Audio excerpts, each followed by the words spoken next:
C'est Alain Kouriol qui pilote l'équipe du dimanche ce soir. Bonsoir, bienvenue.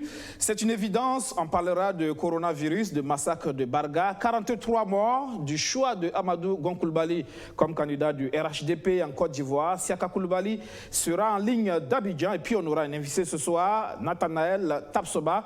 Il est gestionnaire des catastrophes naturelles et humaines. Bonsoir, bienvenue. Le 7 Info, c'est parti.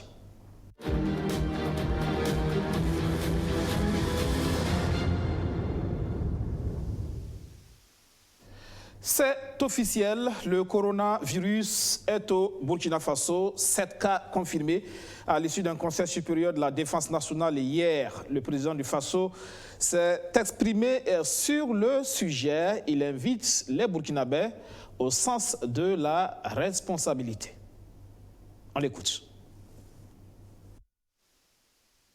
Je voudrais simplement lancer un appel au peuple burkinabé en ce qui concerne cette maladie, de coopérer, de travailler à ce qu'ensemble, nous puissions nous battre conséquemment pour éviter la propagation de la maladie. Parce que nous avons deux objectifs.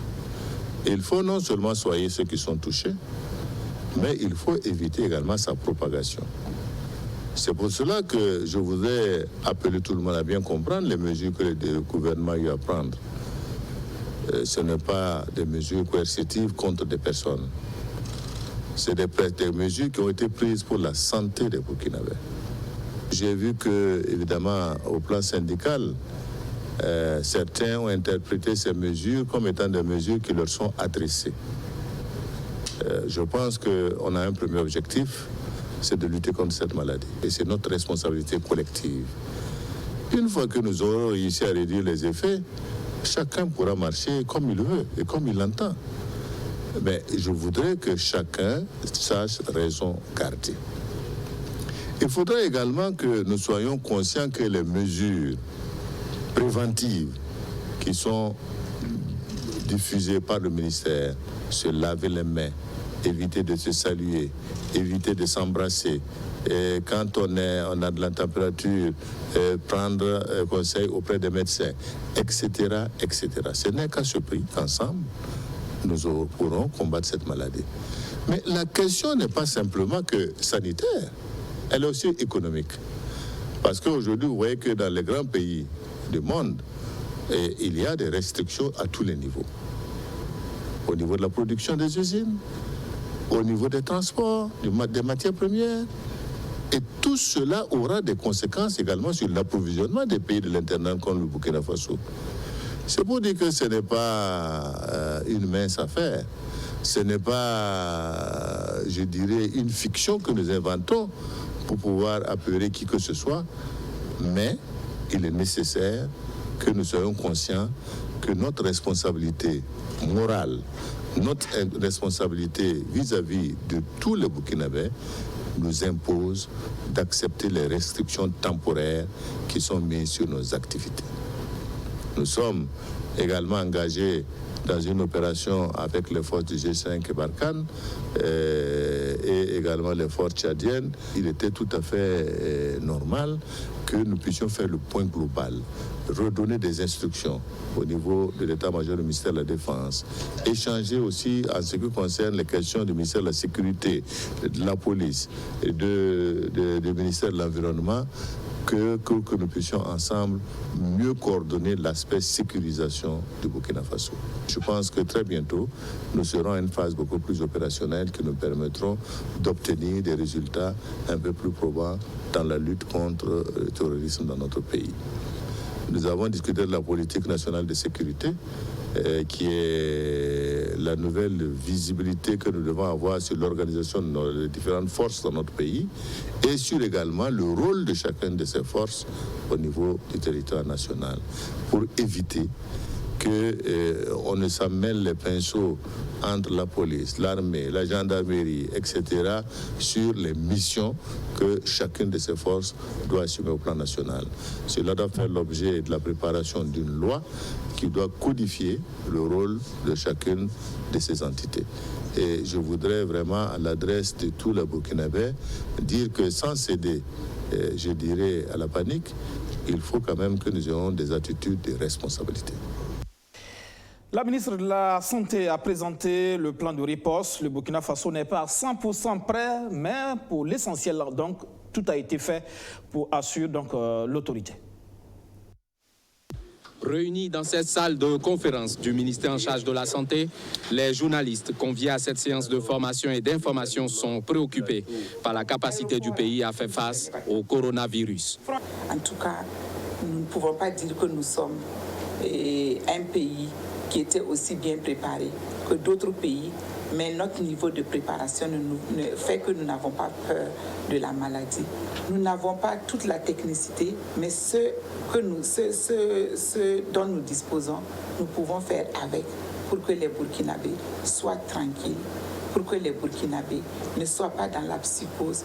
Nous avons également au niveau du ministère de la Santé des techniciens qui sont bien formés à faire une surveillance épidémiologique, à faire une prévention et bien ciblée, à prendre en charge les maladies, à faire une bonne coordination et une bonne gouvernance.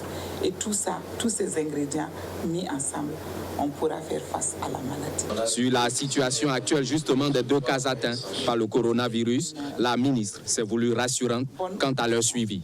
Nous sommes en train de faire un screening, un travail de fourmi pour pouvoir mettre la main sur toutes les personnes qui ont été en contact direct avec ces 2 cas confirmés. Dr Charlemagne Kondobo, incident manager dans la lutte contre le Covid-19, renchérit pour expliquer le dispositif mis en place aux différentes frontières terrestres. Je précise qu'il s'agit de 12 points terrestres par les frontières terrestres et de 2 points aéroportuaires. Et depuis Ebola, les 12 points terrestres étaient déjà soumis à un contrôle, à une surveillance, avec des acteurs acquis à cet effet qui assuraient cela. Avec coronavirus, nous avons renforcé ce système. Pour terminer, la ministre de la Santé a encore invité les populations à observer strictement les mesures hygiéniques et comportementales préconisées. Il s'agit notamment du lavage des mains au savon et éviter les contacts rapprochés avec les personnes présentant une toux et un rhume. Invité de cette info, Nathanaël Tapsoba, il est gestionnaire des catastrophes naturelles et humaines. Il a une dizaine d'années d'expérience dans la police new-yorkaise. Bonsoir. Bonsoir. Vous êtes en séjour au pays? Oui. Alors, comment vous suivez cette affaire de coronavirus aussi qui secoue le monde entier aujourd'hui? On a vu qu'aux États-Unis, justement, Trump a annoncé la fermeture des frontières, les vols en provenance de l'Europe, par exemple. C'est tout à fait normal puisque l'Organisation mondiale de la santé et l'Organisation mondiale du tourisme a préconisé des recommandations par rapport aux fermetures des frontières, justement pour réduire au maximum les dangers. Donc, ce que le président Trump a fait est une suite logique des recommandations de ces 2 structures onusiennes. Et je pense que les pays africains devraient aussi se lancer dans cette lancée pour stopper et fermer les frontières, qu'elles soient terrestres ou aériennes. L'Amérique, c'est l'Amérique. Le Burkina, c'est le Burkina. Est-ce qu'on a la capacité, c'est vrai aujourd'hui que des voix se lèvent pour exiger justement à cela la fermeture des frontières aériennes, notamment pour les vols en provenance des pays touchés par la maladie? Vouloir, c'est pouvoir. La santé n'a pas de prix. Et il n'y a pas de raison que des pays comme le Burkina ne le fassent pas. Parce que ça y va de l'intérêt même du pays. Parce que si nous disions que à écouter Madame la ministre, le Burkina n'est pas tout à fait préparé pour ce phénomène, mais ils essaient de travailler avec les moyens de bord. Donc si on veut travailler avec les moyens de bord, c'est de taper fort, surtout que l'OMS et l'Organisation mondiale du tourisme préconisent la fermeture de frontières à destination de ces pays, de ces foyers, notamment la France, l'Italie, où en France ils sont déjà au niveau 3. Ça veut dire quand même que c'est assez grave. Interdire ces trucs-là. Pourquoi la France peut recommander à leurs citoyens de ne plus venir au Burkina que c'est du terrorisme? Et nous ne pouvions pas prendre des mesures où le foyer est au niveau 3, au niveau de la France. Ça n'a pas de sens. On a vu qu'on pourrait considérer ça, vous êtes gestionnaire des catastrophes naturelles humaines, on pourrait considérer ça comme une catastrophe aujourd'hui, cette maladie avec l'ampleur que ça a eu. On a vu au niveau de la Chine tout ce désastre. Vous travaillez sur cette question. Vous êtes d'ailleurs l'auteur de ce livre-là, Rien de nouveau sous le soleil, faire face au terrorisme et au changement climatique dans la bande sahélo-saharienne. C'est aussi des situations pareilles que vous avez eu l'expérience de la gestion de ces situations pareilles au niveau des États-Unis. Aux États-Unis, on est toujours, chaque jour que Dieu fait, on doit se préparer au pire parce que demain n'est pas meilleur. Et parlant de coronavirus, c'est un cycle de 100 ans. Quand je vais parler de cycle de 100 ans, ça va faire rire un peu certaines personnes, mais le cycle de 100 ans existe, c'est les lois de la nature. Et si vous prenez par exemple en 1720, il y a ce que nous appelons dans notre jargon anglais le Great Plague, ce qui veut dire la grande peste. C'était en 1720, c'était une pandémie. Et la grande peste de Marseille, ça c'est le terme technique français. Et il y a eu plus de 100 000 morts. En 1918 et 1920, il y a ce que nous appelons dans le jargon anglais le Spanish flu, qui a commencé en janvier 2019 et 1918 du moins, en janvier 1918, et ça s'est terminé en décembre 1920. Et ce Spanish flu, c'est ce que nous appelons H1N1, qui s'est reproduit en 2009.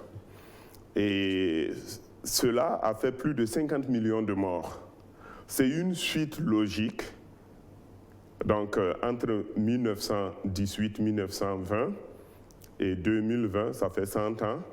Et dans la prévision et dans la gestion des catastrophes naturelles, il était normal qu'on s'attende à une pandémie. Mais maintenant, si nous ne nous préparions pas, nous ne tirions pas leçon du passé, nous ne regardions pas ce qui s'est produit dans le passé, nous ne pouvions pas projeter le futur. Et ça, c'est toute la question que nos pays africains ont comme difficulté. Aux États-Unis, il y a un cycle qui arrive régulièrement. Nous, en tant que gestionnaires, nous essayons de conseiller le politique. Nous essayons de dire à la population, voilà ce qui s'est passé il y a 100 ans, voilà les conséquences, et voilà ce que nous projetons pour les années à venir. Et si vous regardez, il y a beaucoup de documents qui avaient prédit qu'à Wuhan, il allait avoir une infection de ce genre. Mais personne n'a pris en compte ces écrits. Parfois, aujourd'hui, les interrogations, c'est qu'on se demande si quelque part aussi, ça ne fait pas partie des armes de concurrence économique aussi. Ce sont des interrogations aujourd'hui qui sont soulevées. La Chine, c'est une puissance. Vous venez des États-Unis, vous savez aussi que la concurrence avec ce pays est telle que, bon, on peut en arriver aussi parfois. Les gens peuvent penser ce qu'ils veulent. Bon, tant que je n'ai pas d'éléments concrets, j'évite de me jeter dans cette polémique qui n'a pas de sens. Je vais parler d'éléments concrets à ma disposition. Je ne suis pas politologue et peut-être les politologues pourront mieux répondre, mais moi je réponds en tant que technicien. Tout à fait. En la matière, c'est ça que j'ai expliqué, c'est un cycle de 100 ans. Maintenant, est-ce que ce cycle est directement lié à la guerre économique que se livrent les États-Unis et la Chine? Je ne saurais le répondre. Toujours est-il que c'est aujourd'hui une situation qui touche le monde entier. Et ça crée une sorte de psychose, même si dans le même temps, le nombre de cas de contamination par rapport au ratio décès, on peut aussi se dire que c'est pas si grave que ça, mais il y a la panique qui s'installe, il y a la psychose. Vous avez l'expérience des États-Unis en matière de gestion de situations pareilles, mais vous voyez que déjà pour l'Afrique, pour le Burkina Faso particulièrement, on sent que la psychose est en train de s'installer. La question, c'est qu'est-ce qu'on fait au niveau de l'autorité pour effectivement minimiser l'impact justement de cette maladie par rapport justement à cette psychose qui fait qu'en sorte tous les secteurs d'activité pourraient être paralysés. La psychose, quand les gens ne sont pas informés ou l'autorité, cette fois-ci, je crois qu'elle a bien fait de communiquer et de montrer comment les choses évoluent. Mais je crois l'avantage par rapport aux États-Unis ou par rapport à l'Afrique, c'est que nous prenions le soin de faire une sensibilisation, faire une prévention. Et ce qui manque à l'Afrique, c'est de faire des formations, des sensibilisations pour prévenir les cas de catastrophes. De toute façon, de plus en plus, le monde est confronté aux catastrophes. On va vivre chaque jour des catastrophes, soit dites nouvelles, mais qui en réalité se sont produites dans apprendre à vivre avec les catastrophes, justement. C'est ce que vous en parlez dans votre livre aussi. J'en parle dans mon livre et ça ne se résout pas en 5-10 minutes. Il faudrait que nos États mettent les moyens pour la sensibilisation, pour la prévention. Parce que en matière de catastrophes naturelles, il faut faire un planning. Et il ne suffit pas seulement de former, par exemple, dans ce cas de coronavirus, le personnel médical est compétent, mais la population n'a pas les gestes élémentaires pour se prévenir. Et même si les médecins sont forts, techniquement bien au point pour riposter, la population n'a pas l'information. Et c'est ça qui crée la psychose. Si on communique, on dit à la population, comme c'est que le président ou les recommandations de l'OMS et de la ministre de la Santé ont eu à développer, se laver les mains avec du savon, éviter de se saluer, éviter de, quand vous voulez toucher, protégez-vous pour faire des gestes élémentaires. Montrer ces gestes à la population réduit la psychose. Parce que la psychose vient quand on ne sait pas comment faire et où aller. Et l'autre aspect aussi, il faudrait que nos cultures, nos coutumes changent. Parce que si nous revenons un peu en arrière dans le cadre du sida, il y a des gens qui étaient infectés du sida, mais ils savaient consciemment qu'ils sont infectés, mais c'est comme si c'était une culture, bon, moi je ne vais pas mourir seul, je vais contaminer d'autres personnes avec. Et ça, c'est pas bon. Il faut qu'on sanctionne ceux qui sont positifs à Covid-19 s'ils refusent de se présenter au centre de soins, qui est l'hôpital de Tengango, que les magistrats sévissent, parce que c'est un danger public. On ne peut pas laisser des gens malades refuser de se soumettre au traitement. Et c'est ça tout le danger. L'autre aspect aussi qu'il faudrait voir, je pense aussi qu'il faut fermer tous les lieux de culte et fermer tous les commerces non essentiels. Quand je parle de commerce non essentiel, il y a des magasins où ce n'est pas nécessaire d'ouvrir. Et par exemple, même les marchés, on peut fermer quelques yards et garder seulement un marché et réduire par exemple le nombre de vendeurs. S'il y a par exemple 100 bouchers qui vendent par exemple à Rodwoko ou au marché de Gongé, on divise ces 100 bouchers sur 7 jours.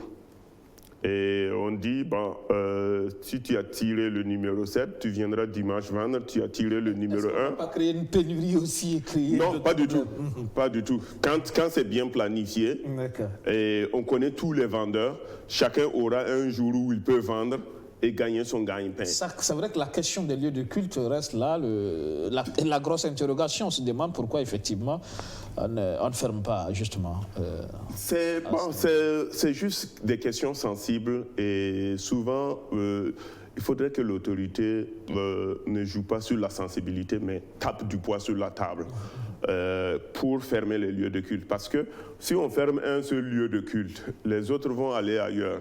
Et ce n'est pas évident que le premier lieu de culte qui a été fermé, il n'y a pas d'autres cas suspects.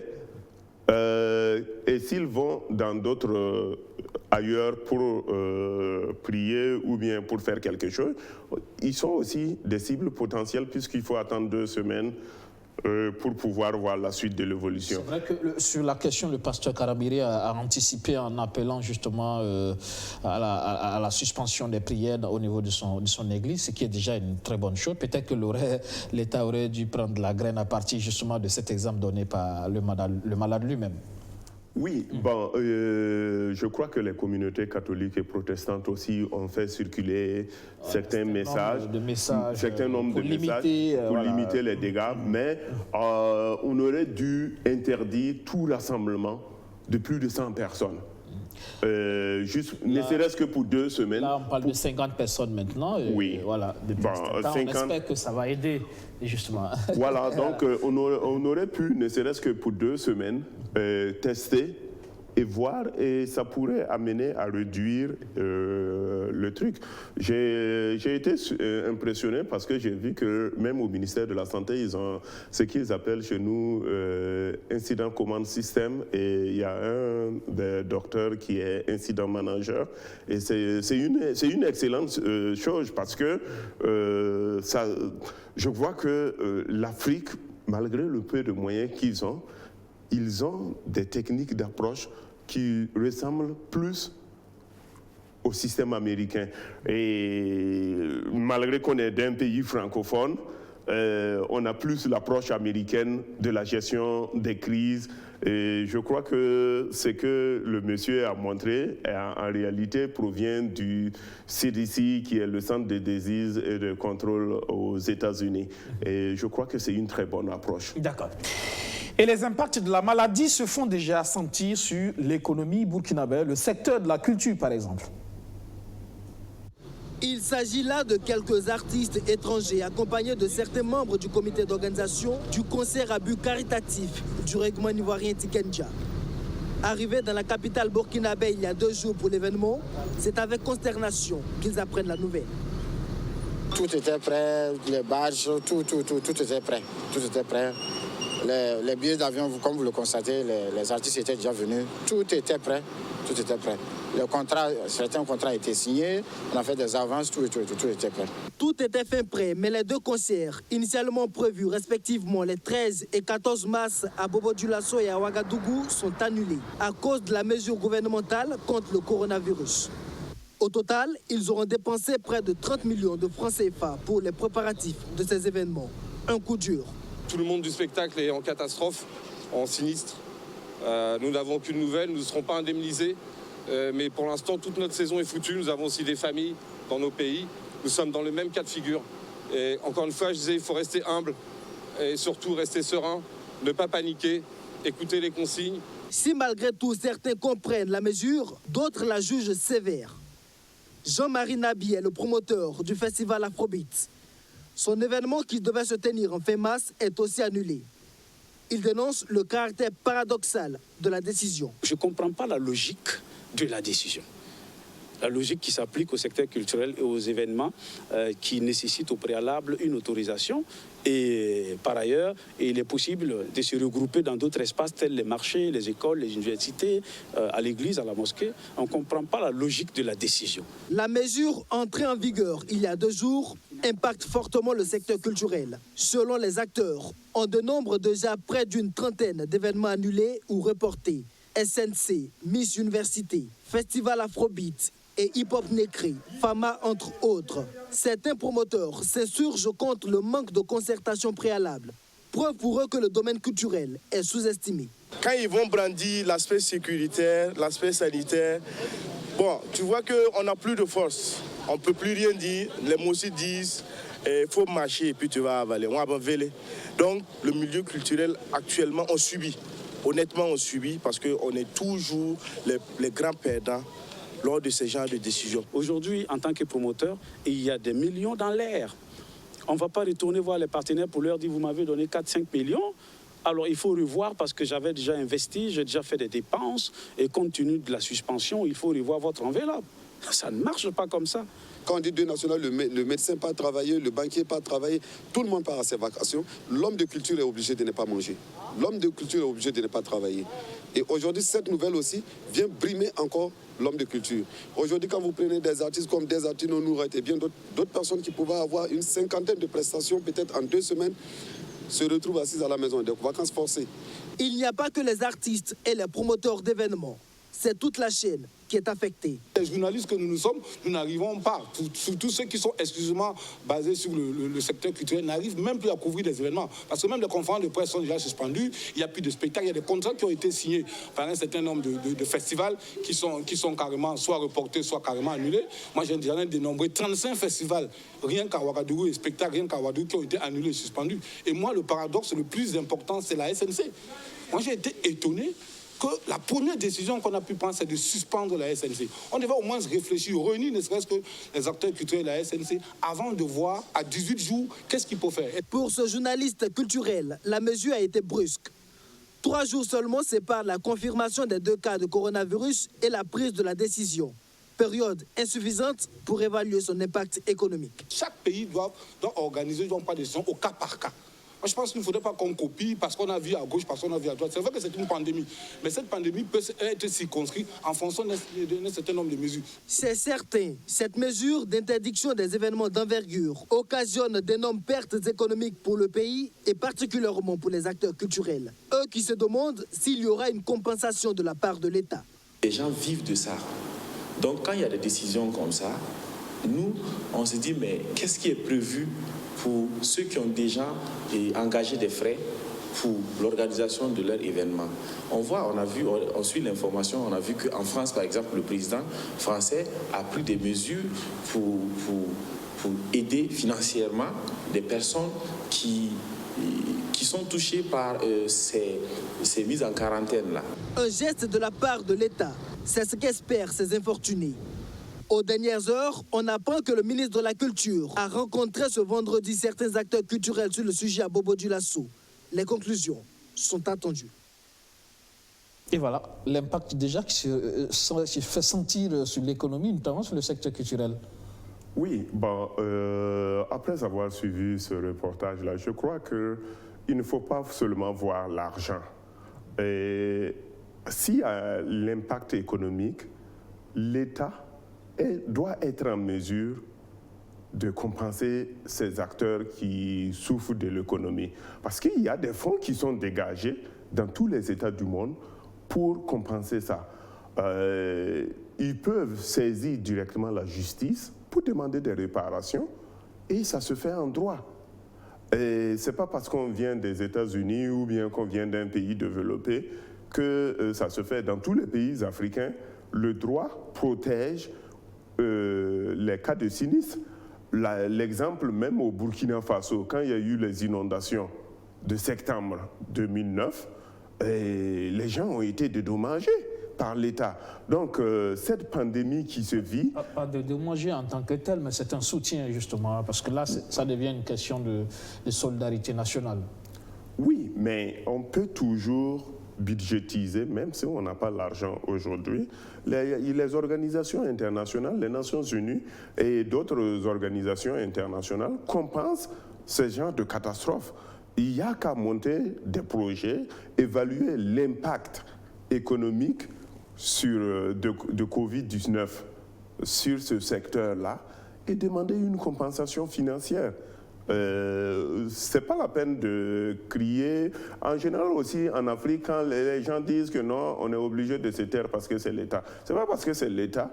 Allez-y jusqu'au bout de la chose. Le problème est posé. L'État crée un préjudice ou le préjudice qui est venu n'est pas directement lié à l'État parce que, mais l'État aussi est co-responsable parce qu'il y a des mesures que l'État prend.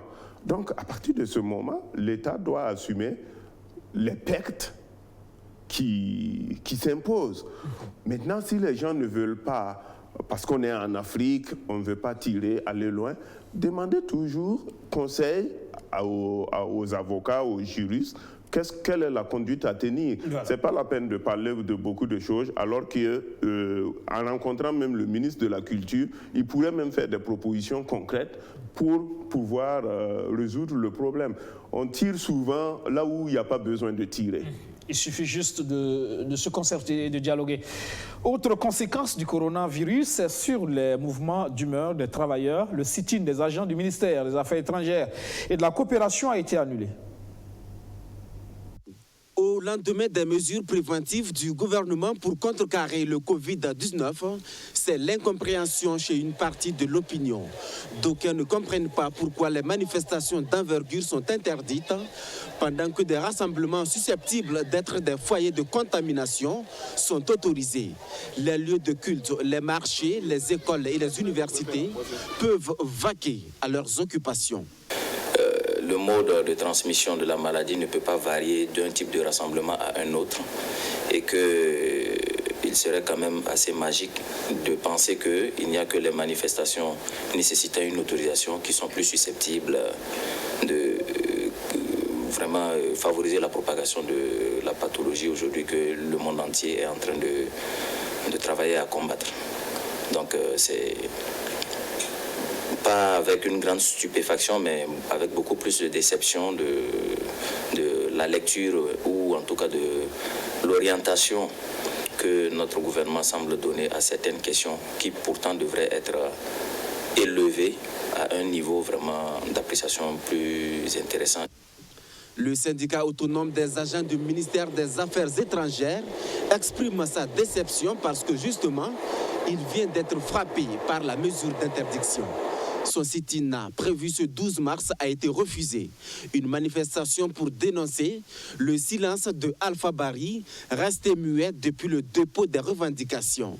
Dans cette plateforme revendicative, le SAMAE exige l'arrêt des affectations du personnel non essentiel dans les ambassades burkinabè. Le patron de la diplomatie avait déjà répondu. Il tient à son projet d'affectation des policiers. Le besoin a été exprimé par les représentants du Burkina à l'étranger, a réagi le ministre des Affaires étrangères. Une réponse qui est loin de convaincre le SAMAE. Le ministre nous a effectivement servi cet argument que c'est à la demande des chancelleries. Mais lesquelles, combien sont-elles, où sont ces correspondances? Vous pourrez interroger qui vous voudrez au sein de ce département. Je ne suis pas sûr que l'on vous sortira une correspondance adressée, en tout cas par une de nos représentations, demandant expressément l'envoi de personnel de police. Il y a eu une manifestation de besoin en renforcement des dispositifs sécuritaires, oui, mais une demande expresse en envoi de personnel de police, là, sans faire mentir, monsieur le ministre, j'attends en tout cas de voir ces correspondances-là. Le syndicat qui dénonce entre autres ce qu'il appelle l'infantilisation des diplomates burkinabè et le mépris de son métier par les autorités de tutelle. Que les règles dans notre département soient respectées et vous ne verrez personne se plaindre, à marteler le secrétaire général du SAMAE. En ligne d'Abidjan, en Côte d'Ivoire, notre analyste politique Siaka Koulibaly. Bonsoir. Bonsoir. Oui, on a entendu cette semaine, c'est finalement justement Amadou Gon Coulibaly qui va représenter le RHDP à la présidentielle de 2020 dans ce pays. Alassane Ouattara a donc trouvé son remplaçant, sa nouvelle génération, c'est bien ça. Est-ce que là, ce n'est pas une évidence justement? Oui, tout à fait. Les observateurs politiques ici estiment que la désignation de Amadou Gon Coulibaly comme le candidat du RHDP nouveau à l'élection du 31 octobre 2020 n'est pas une surprise du tout, parce que c'était déjà un secret des polichinelles que le président Alassane Ouattara voudrait faire de son premier ministre son successeur à la tête du pays. Donc l'enjeu en réalité était de voir est-ce que le RHDP en tant que parti politique adhérait à cette idée du président Alassane Ouattara. Et à l'issue du conseil politique qui s'est tenu le jeudi dernier, on a vu que effectivement cette famille politique-là adhérait au choix du président de la République. Oui, on a vu justement cette sortie, hein, cette déclaration de Ahmed Bakayoko, considéré aussi comme un rival sérieux, un candidat sérieux. Mais finalement, justement, Ahmed Bakayoko qui admet que Amadou Gon Coulibaly fera le bon candidat du RHDP. Est-ce que finalement on peut se dire que, bon, ce qui est redouté, c'est-à-dire une sorte d'explosion, l'implosion, ça ne sera pas finalement une réalité? Tout à fait, c'est ce que je disais. S'il y a eu des candidatures internes au parti RHDP, il faut dire que cette contestation a dû se dérouler il y a déjà assez longtemps et que le consensus a dû être trouvé depuis déjà un bon bout de temps pour qu'on puisse avoir cette sorte d'unanimité qui s'est déroulée lors du dernier conseil politique. Et là, on peut voir un candidat soutenu par l'ensemble du parti et aussi même par les organisations de masse. On l'a vu également à Abidjan ici. Donc le RHDP nouveau ira à rang serré à l'élection présidentielle d'octobre. À rang serré, et peut-être là, on peut dire, ça fait l'affaire par exemple de Guillaume Soro, un candidat comme Amadou Gon Coulibaly, parce que pour beaucoup, pour l'électorat du RHDP, ce n'est pas forcément tout de suite l'unanimité aussi autour de Gon Coulibaly.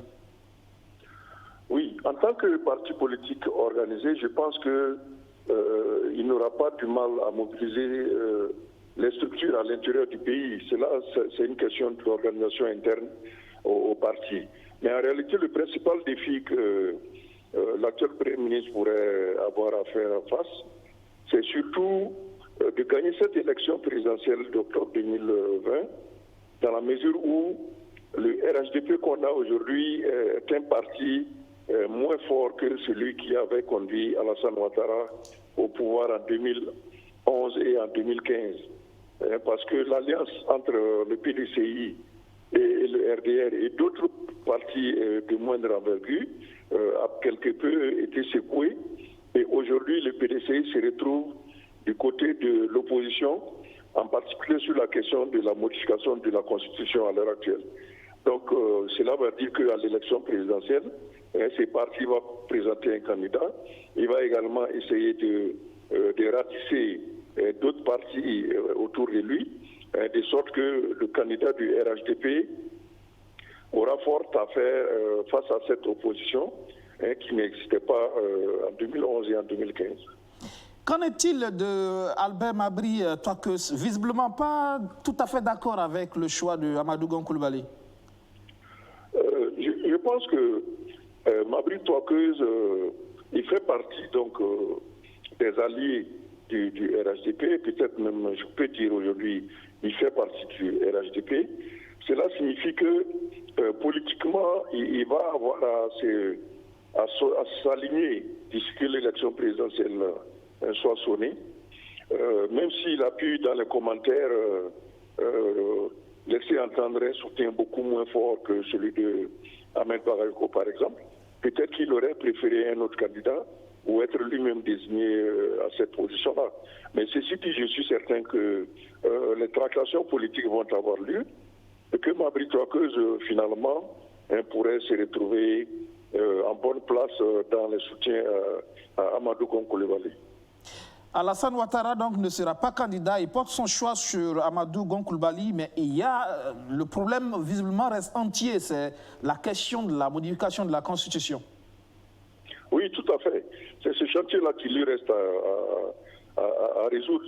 Et même si Alassane Ouattara aujourd'hui est auréolé d'une image de démocrate, on est bien obligé en tant qu'observateur politique en Afrique de le placer dans cette catégorie. Après Paul Kagame, après Kabila, après Nkurunziza au Burundi, et bien loin de là, après Yahi Boni également, Alassane Ouattara vient de poser un acte politique majeur qu'il faut noter comme étant important pour l'avancée de la démocratie avec la question des alternances. Mais ceci dit, le dispositif qu'il compte laisser derrière lui, il doit être organisé dans la constitution ivoirienne. Et ce sont ces modifications-là qui vont être maintenant l'enjeu des semaines à venir. Il y a des contestations déjà. Oui, tout à fait. L'opposition est renseigée à Yamoussoukro et a exprimé son opposition à cette modification. Mais comme on le sait, le RHDP est majoritaire au Parlement. Et s'il s'agit de passer par référendum également, on a vu avec la dernière modification constitutionnelle, le référendum avait été gagné par le parti au pouvoir.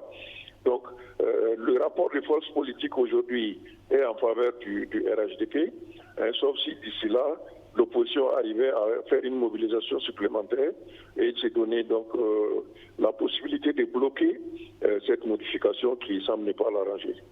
Merci, Siaka Coulibaly. Merci. La suite de cette info avec cette autre actualité de la semaine, c'est bien le massacre de Barga, 43 morts selon les chiffres officiels du gouvernement, attaque perpétrée par des hommes armés non identifiés, dit le gouvernement. Mais pour le CISC, le collectif contre l'impunité et la stigmatisation des communautés, les Kongluego seraient les auteurs de ce massacre. Votre connaissance. Si le CISC a attendu près d'une semaine après les attaques de Barga avant de se prononcer, ce n'est pas fortuit. Le collectif contre l'impunité et la stigmatisation des communautés dit avoir pris du temps pour dépêcher des équipes à des fins de constatation dans une démarche plutôt méthodique. Les résultats sont sans embâche. Ils pointent un doigt accusateur sur les volontaires de la défense et des membres du groupe d'autodéfense Kongluego. Que le crime a été commis par un groupe d'autodéfense Kongluego originaire de la zone de Titao. Nous le disons, nous l'affirmons et nous l'assumons. Et nous avons des éléments de preuve. L'élément de preuve à notre disposition, c'est le témoignage. Parce que nous sommes en droit pénal. Le témoignage est un élément de preuve. Et nous avons même pris les dispositions de faire venir ici à cette conférence de presse un des témoins qui a pu identifier des personnes bien connues. Et cette personne d'ailleurs a même échangé avec les membres du gouvernement, a donné des noms de personnes qu'il a reconnues, qu'il a identifiées et qui étaient membres donc du groupe d'autodéfense. En effet, des témoins, il y en avait dans la salle, mais pour des raisons de sécurité, nous avons décidé de nous contenter de la version expliquée par les leaders du collectif A. Des témoignages qui refusent de parler d'hommes armés non identifiés, comme relayé par le gouvernement dans son communiqué. Parce qu'on ne mérite pas ça. Parce que quand il parle des hommes armés non identifiés, mais rassurez-vous, le site qui est en train d'être aménagé, certains qui ont les bourreaux ont même fait le déplacement pour aller voir le site, pour voir comment ça s'installe. Ce matin, avant qu'on ne rentre pour entamer la conférence de presse, ils sont encore en réunion, les mêmes qui ont fait le massacre là. Actuellement, la population appelle pour dire qu'ils sont actuellement en réunion, ils sont en concertation, on ne sait pas qu'est-ce qu'ils préparent, est-ce qu'ils ne vont pas venir nous attaquer, est-ce qu'on doit aller vers le site. Voici des questions qui nous parviennent, sont en train de nous parvenir à l'instant même. Donc, est-ce que c'est des terroristes exécutent une opération pour rester sur les lieux pendant longtemps? Le gouvernement leur a demandé plutôt à ces témoins de ne pas en parler. Fait plus grave, c'est que le gouvernement nous sert après un communiqué totalement contraire à ce qu'ils ont pu constater sur le terrain. Vous arrivez, on vous dit, voilà ceux qui ont commis le crime. Et vous nous servez après un communiqué pour dire ce sont des personnes non identifiées. Ce comportement-là n'est rien d'autre que des actes de complicité. Et nous disons les membres du gouvernement qui se sont comportés ainsi en posant des actes de complicité seront également poursuivis comme tels. Le gouvernement accusé par le collectif, il est également dans le viseur du chef Kongluego de la région de l'Est, Moussa Tiombiano alias Django, qui a reconnu plusieurs dérives de ces éléments dans l'Est, appelle le gouvernement à agir. J'avais souhaité que ce gouvernement-là, on soit encadré et que chaque région devrait avoir un récépissé, un règlement intérieur et un statut, conformément à la loi pour ne pas aller au-dessus de la loi quand même. Nul n'est au-dessus de la loi. Et j'ai dit qu'on devrait être encadré, avoir une feuille de route auquel les colos, chacun des colos, ça, ce qu'il faut faire et ce qui n'est pas faisable. Mais depuis longtemps, oui, je n'ai dit, je n'ai chanté, je n'ai jamais été écouté. Pour le collectif, c'est l'impunité après le massacre de Yirgou qui a abouti aux événements de Barga dans le Yatenga. Le CISC qui a dénoncé toute une série de massacres perpétrés sur la communauté Peul durant l'année 2019. Rien de nouveau sous le soleil, faire face au terrorisme et au changement climatique dans la bande sahélo-sahalienne, c'est le titre du livre de Nathanaël Tapsoba, gestionnaire des catastrophes naturelles et humaines. Il totalise en tout cas une dizaine d'années d'expérience dans la police new-yorkaise. On parle de ce livre-là, on parle d'attaques terroristes. Le Burkina vit cette réalité depuis quelques années déjà. Et vous dites que là, il faut apprendre à vivre avec cette menace, ce terrorisme, justement. Comment apprendre à vivre avec ça? Ça reste une grande question. C'est comme je l'ai dit en introduction, avec la santé, la pandémie qui court actuellement, le terrorisme aussi, ce n'est pas un phénomène nouveau. Nous pouvions vivre avec la menace en étant civiques, prévoyants, en faisant des exercices de simulation, en se préparant. Parce que le grand problème, les gens sont devant le fait accompli et ils disent c'est la volonté de Dieu.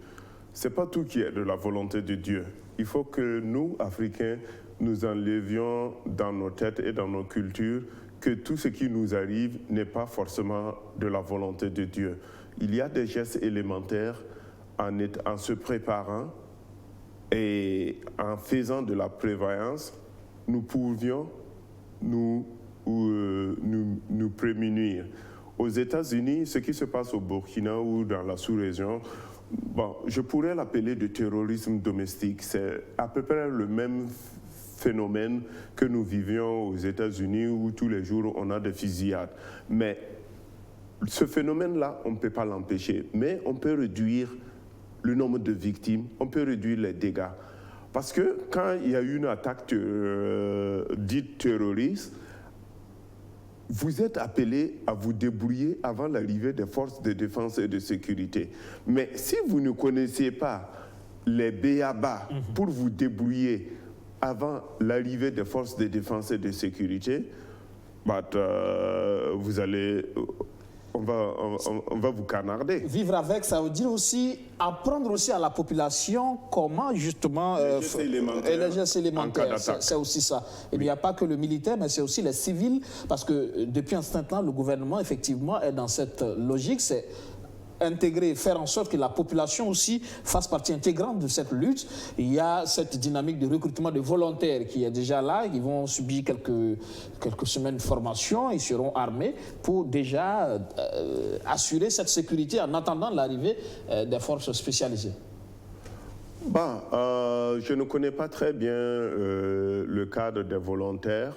Mais ce que je voudrais dire, par exemple, je prendrai l'exemple de New York ou de la police new-yorkaise où j'ai eu à servir. Dans une situation, par exemple, de volontaires ou de l'histoire des Coroluero, aux États-Unis, dans tous les États des États-Unis, il y a ce que nous appelons la police de proximité ou les auxiliaires de police. Et c'est des gens qui sont des volontaires qui travaillent au sein de la police et qui, là où le policier ne peut pas aller, eux, en tant que civils et qui vivent avec la communauté, ont l'information, ils le relaient à la police. Beaucoup plus du renseignement. Pas seulement du renseignement, mais aussi en cas d'attaque, ils sont armés et ils suivent une formation. Et même après leur formation, ils sont toujours sous la coupe d'un officier de police. Si vous aviez 100 éléments volontaires, on ne les envoie pas sur le terrain sans la présence d'un ou deux officiers de police pour leur dire il faut tirer ou il ne faut pas tirer. Bon, dans le reportage ici, bon, apparemment, ça s'apparente que les Koroluego ici ne sont pas encadrés. Bon, je pense qu'il faudrait peut-être prendre l'exemple américain, même si tout n'est pas bon, on peut améliorer. Il y a des systèmes plus performants. Toujours prendre ces volontaires, mais pas les équiper simplement et les laisser à la merci de leurs propres décisions, mais les soumettre sous observation d'un officier de police ou d'un officier de gendarmerie. En ce moment, ils savent, voilà ce que je dois faire, je ne peux pas réagir sans l'accord de mon patron. Ils ne sont pas des militaires ou des officiers de police judiciaire. Et il faudrait que ces gens-là, les officiers de police judiciaire ou les militaires, encadrent ces gens. Et à partir de ce moment, je crois que certaines bavures pourront être réduites. Je ne connais pas très bien comment ça fonctionne au niveau du Burkina. Je ne vais pas... je ne sais pas comment je vais expliquer ça, mais je vous donne l'exemple des États-Unis, comment nous travaillons aux États-Unis en collaboration avec la population, souvent avec des gens, des volontaires de police que nous appelons auxiliaires de police, armés, qui vont en mission, qui font des patrouilles, parce que la police ne peut pas être partout.